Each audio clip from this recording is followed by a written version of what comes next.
You know, when I was growing up, I was probably about 8 years old.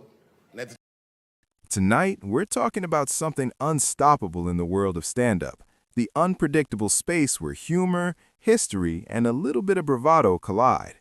See, you might think you know what a comeback looks like, but then a new set drops and boom, the room changes.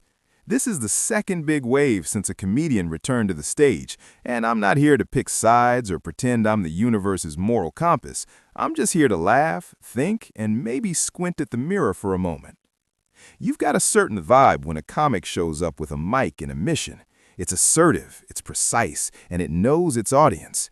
It doesn't apologize for the truth as it sees it, and it doesn't pretend to be someone it's not.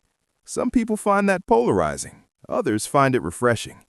If you lean conservative, you might not always vibe with every punchline, but you can still respect the craft, the cadence, and the courage it takes to stand on a stage and say what needs saying, even if you disagree with parts of it.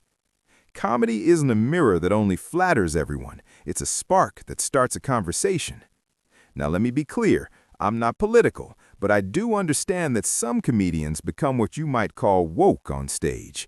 They hold up a flashlight and say, let's look at what we've built. Not to claim the light as a lecture, but to invite you to see what's behind the curtain, the human truth behind the joke, the contradictions we all carry, and the laughter that helps us breathe a little easier through it all. There's a joke in every room, an electric current that makes people react in ways you didn't expect.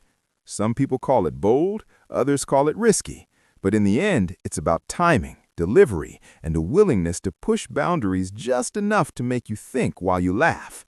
And yes, some bits land with lawns outstretched, and others land with a shrug. That's the art of stand-up, a live experiment where the audience becomes a partner, not a judge. There are moments you'll remember after you leave the theater, the lines that echo as you walk down the sidewalk, the pause that makes you lean in, the eruption when a truth lands with the precision of a well-aimed punch. It's not about being loud for the sake of loud. It's about shaping a moment that sticks with you. Let me toss in a couple of moments that felt like they captured the room tonight. A riff about a long-running joke that somehow never ages, and a playful observation about ownership, how a crowd can transform a town when a single person starts to imagine owning every corner, not out of greed, but out of a fear of losing the ordinary.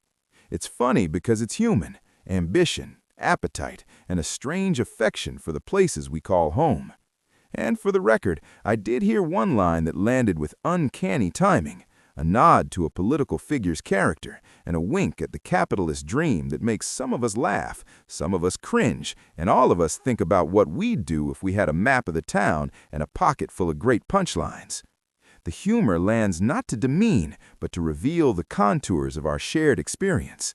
So what's the takeaway from tonight? Comedy grows in the soil of risk and reality.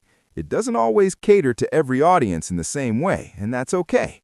If you leave with a few new perspectives tucked under your sleeve, or if you leave still debating a point with a friend, that's a win. Laughter has a way of stitching people together even when they're wearing different patches of belief.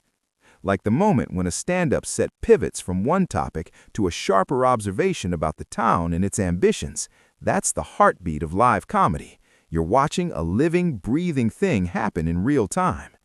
If you enjoyed tonight, give a like and share the moment with a friend who loves a good, thought-provoking laugh.